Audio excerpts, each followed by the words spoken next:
بسم اللہ الرحمن الرحیم۔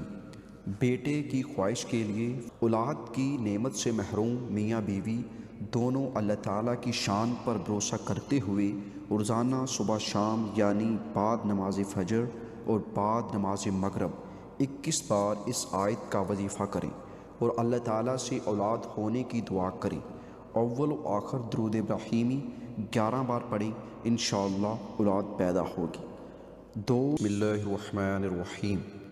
الذي أحسن كل شيء خلقه وبدأ خلق الإنسان من طين ثم جعل نسله من سلالة من ماء مهين ثم سواه ونفخ فيه من روحه وجعل لكم السمع والأبصار والأفئدة قليلا ما تشكرون۔ ترجمہ: وہ جس نے جو چیز بنائی خوب بنائی اور پیدائش انسان کی ابتدا مٹی سے فرمائی، پھر اس کی نسل رکھی ایک بے قدر پانی کے خلاصہ سے، پھر اسے ٹھیک کیا اور اس میں اپنی طرف سے روح پھونکی، اور پھر تمہیں کان اور آنکھیں اور دل عطا فرمائے، کیا ہی تھوڑا حق مانتے ہو؟ پارہ نمبر 21 سورۃ السجدہ آیت نمبر 7 to 9۔